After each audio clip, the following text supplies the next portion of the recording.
memandangkan waktu. Nak pukul 11 ni, patut 2 jam, pukul 8 sampai 10 ya. Jadi saya sambung sikit tentang apa yang disebut oleh Ustaz Ibn Rijal tadi berkenaan dengan Arab Saudi.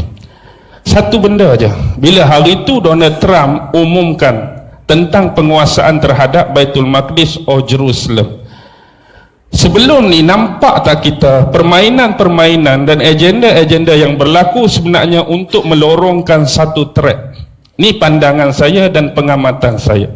Sebab dalam satu hadis Nabi yang diriwayatkan oleh Imam Ahmad dan Imam Abu Daud, apabila Baitul Maqdis sudah dikuasai, maka selepas itu Madinah akan dikepung dan dihancurkan.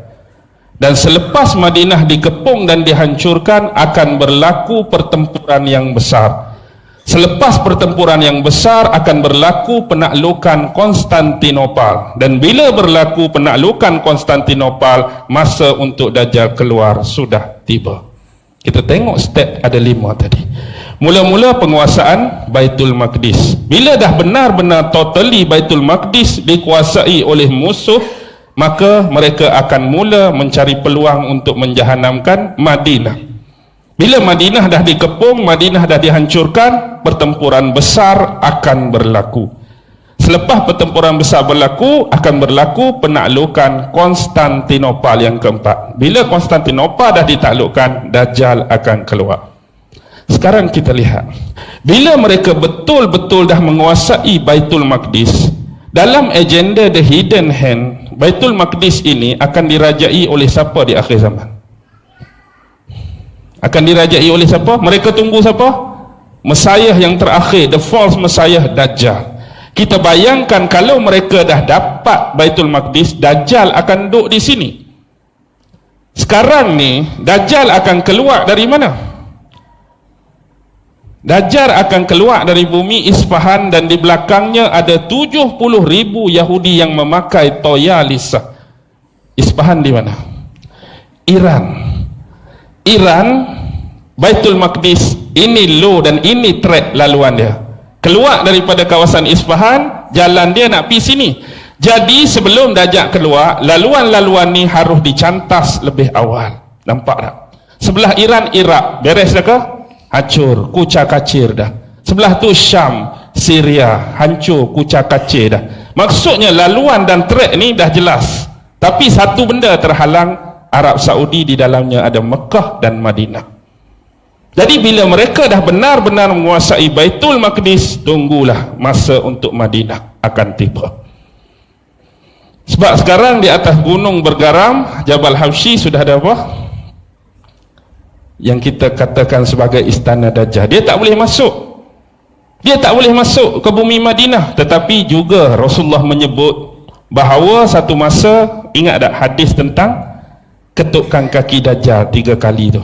Bila Dajjal ketuk kaki dia, akan keluarlah manusia-manusia yang dikatakan bersifat munafik walaupun daripada dalam bumi Madinah.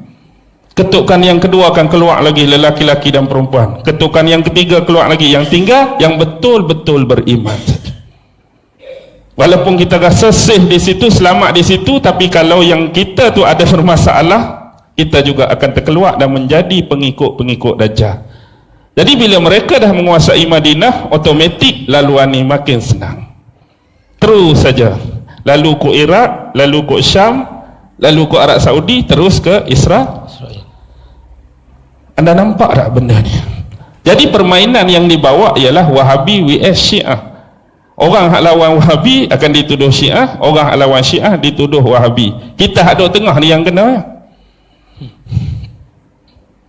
Lawan hak ni, oh Syiah kena. Lawan hak ni, kita kena Wahabi. Ni je permainan. Sebab tu bila mula-mula mereka umumkan penguasaan Baitul Maqdis oleh Donald Trump, ada ura-ura bahawa 2 negara Arab besar akan bertarung, akan berperang, iaitu Arab Saudi dengan Iran. Apa tujuan dia? Fahamlah, ikut law dan track tadi. Jadi sekarang ni, di samping mereka nak cari Imamul Mahdi, sebenarnya antara salah satu agenda dia, mereka nak melorongkan track dan laluan yang mudah kepada raja terakhir mereka. Dan ingatlah apa yang disabdakan oleh Rasulullah tentang kisah Nabi Allah Ibrahim dan Ismail. Mungkin ini adalah dari kacamata kerohanian guru-guru yang bersifat kesufian. Bila mana kita melihat anak Nabi Ibrahim, antara Ishak dengan Ismail, siapa yang kena sembelih? Ismail yang kena sembelih. Dan sembelihan Ismail itu keturunan dia adalah keturunan Arab sekarang. Dan kita lihat keturunan mana yang sedang disembelih dan dibunuh dengan sewenang-wenangnya sekarang untuk menjayakan misi ini. Ini adalah clue yang cukup penting. Jadi Arab akan dimusnahkan, Arab akan dibinasakan, Arab akan dibonekakan, Arab akan dicaturkan.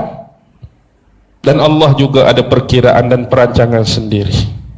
Maksudnya konsep akhir zaman kita tidak akan lengkap tanpa kita membicarakan tentang isu Dajjal, tak akan lengkap bila tak membicarakan tentang Ya'juj Ma'juj, tak akan lengkap tanpa membicarakan Imam Mahdi, tak akan lengkap tanpa membicarakan turunnya Nabi Allah Isa alaihi salam. Dan ini adalah percaturan-percaturan akhir zaman. Tetapi kenapa dalam lafaz-lafaz hadis selalunya ada kekeliruan dan kesamaran? Sememangnya itulah sifat hadis-hadis dan rahsia akhir zaman. Kalau ditiun dengan mudah, senang tak? Imam Mahdi akan keluar, nama dia Bukhari bin Yusuf, nombor 17, Kampung Sungai Rusa, Pulau Pinang. Senang tak orang nak cari? Kalau hadis lagu tu, senanglah orang nak cari Imam Mahdi. Ni dia bagi muka lagu ni, sifat lagu ni, tubuh dia lagu ni, mata dia lagu ni, kan nak cari. Oi, dahi luah ramai juga dahi luah ni dah. Apa dia lagi contoh? Hidung mancung, ramai juga hidung mancung. Gigi jarang, telinga pepes, macam-macam. Jadi dia buat macam tu, nak suruh dia pun payah. Lepas tu Dajjal pun dia buat lagu tu juga. Tu yang payah kita nak kenal Dajjal tu. Kalau Dajjal akan keluar daripada bumi California, nombor 13, jalan sekian-sekian, pergi terus alamat tu tak? Jadi inilah dia kata fitnah, inilah dia kata ujian. Sebelum Dajjal keluar, yang berbahaya ialah fitnah-fitnah dia yang lebih awal. Jadi kita hari ni duk bertembung dengan fitnah-fitnah dia sebelum keluar zahir dia. Lepas ni dia akan mengaku jadi Nabi, seterusnya mengklaim dan mendakwa dia adalah Tuhan. Sebab itulah antara projek pluralisme untuk menyatakan kesamarataan semua agama ni, sebenarnya last sekali akan menjurus kepada penerimaan Dajjal sebagai Tuhan. Bahaya. Sebab itulah kita tolak konsep pluralisme hari ini. Semua agama sama, cakap senang, semua agama sama, tapi bila kita minta buat, senang ke payah? Islam, Hindu, Buddha sama. Kalau sama, minta orang Hindu masuk Islam, berani ke tak? Dah kata sama, berani ke tak agak-agak? Masuk ke tak? Dah orang kata tu, semua agama sama. Orang Hindu kata, terang masuk Islam dah sama, apa bezanya? Agak-agak dia nak masuk ke tak bang? Dia tak nak masuk. Orang Buddha kata sama dengan Kristian, suruh Buddha masuk Kristian, nak ke tak? Tak, cakap saja. Cakap saja sama, bila kita minta, jadi tak sama. Konsep dia tak ada masalah dari sudut nama. Kita dah cakap awal-awal, kalau kita sama-sama beriman pada Tuhan yang sama, yang kami panggil Allah, yang you panggil God, yang you panggil Brahma, yang you panggil Krishna, dari sudut nama tidak akan ada perbezaan kalau dia merujuk zat yang sama. Tetapi isunya ialah bentuk ibadat, bentuk pengabdian, bentuk penyembahan. Dari sudut logik takkan ada Tuhan yang sama. Nak dari sudut penerimaan ibadat, ritual dan sembahan pada dia berbeza. Orang Islam semayang, solat, rukuk, aku terimalah. Orang ni nak pasang colok pun aku terima. No. Kalau Tuhan tu sama, cara ibadat pun mesti sama. Tetapi hari ni bila konteks agama samawi, why kita berbeza cukup luas. Maksudnya di tengah jalan sudah dirosakkan. Kalau benar-benar Muhammad Nabi dan Rasul terakhir, pasti Taurat dah beritakan. Kalau benar-benar Muhammad Rasul terakhir, Zabur dah beritakan, Injil dah beritakan. Tiba-tiba bila mari hak Yahudi zaman ni hak mengaku beriman pada Taurat, tak ada ayat tentang Muhammad. Mengaku beriman pada Nabi Isa, tak ada ayat tentang Muhammad dalam Injil. Wah, jadi lagu ni. Adakah Taurat berbohong tentang Muhammad? Adakah Injil menafikan tentang Muhammad? Sedangkan Tuhan yang sama, Nabi-Nabi yang sama. bawa ajaran yang sama, Islam yang sama, pasal apa jadi berbeza? Perbezaan ni sengaja dicetus untuk kita hari-hari bergaduh.